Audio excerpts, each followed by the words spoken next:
বাংলাদেশের শ্রম বাজার কিন্তু খুলে দিতে পারেন আপনারা যারা এখন। আসসালামু আলাইকুম, আশা করি সবাই ভালো আছেন। আজকে কথা বলবো ইউনাইটেড আরব আমিরাত অথবা দুবাই কবে নাগাদ ভিসা ছাড়তে পারে এবং কেন ভিসা বন্ধ হলো, এইসব বিষয়ে কথা বলবো। তো আগেই বলি যে উইকিপিডিয়ার তথ্য মতে প্রায় 25 লক্ষ বাংলাদেশি কিন্তু দুবাইতে বা আরব আমিরাতে কর্মরত, বিভিন্ন সেক্টরে কিন্তু কাজ করতেছে। বুঝতে পারছেন? তবে তবে সমস্যা তৈরি হয় কখন জানেন?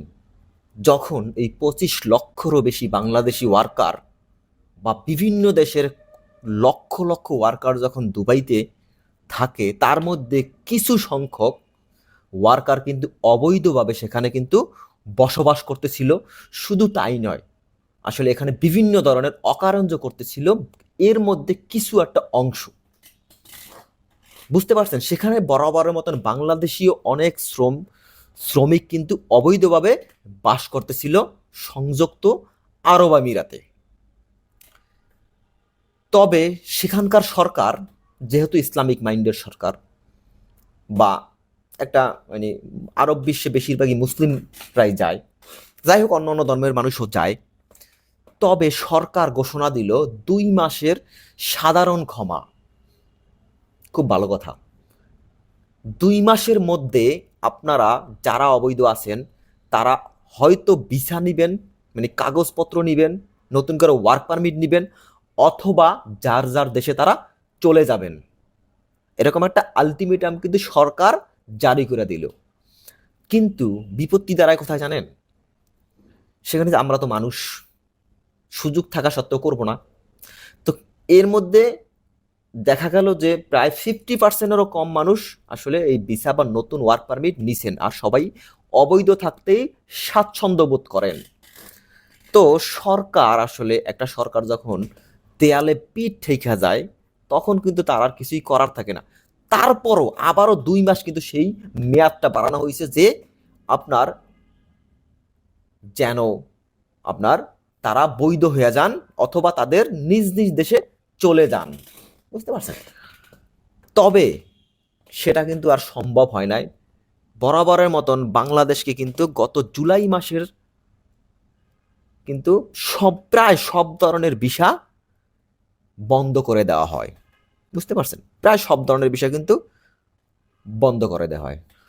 তো সমস্যা সমাধানে কিন্তু আবার বাংলাদেশের সরকার কিন্তু অনেক তোড়জোড় করছে, অনেক তোড়জোড় করছে। যেমন যেখানে যাওয়ার দরকার সেখানেই গেছেন, যেখানে সমস্যা কথা বলা দরকার কথা বলছেন। নতুন সরকার কিন্তু সেখানে কিন্তু আটক হওয়া যারা ছিল, আমাদের যে প্রধান উপদেষ্টা, উনি কিন্তু ফোন করে সবাইকে কিন্তু সারিয়েও নিয়ে আসছেন।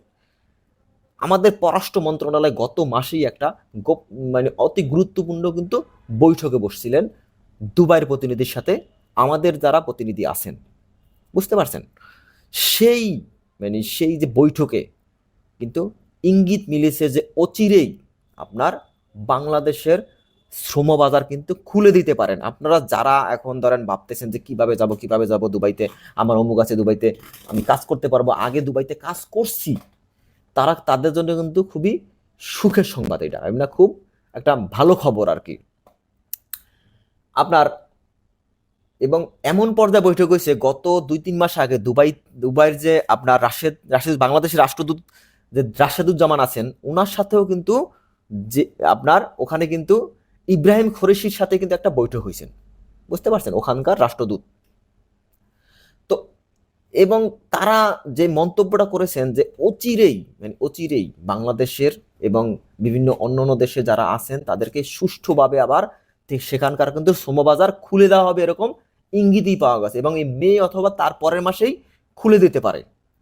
বুঝতে পারছেন? তো আপনারা যারা যাবেন ভাবতেছিলেন যে না যাব, ঠিক আছে, তারা কিন্তু রেডিওই থাকেন।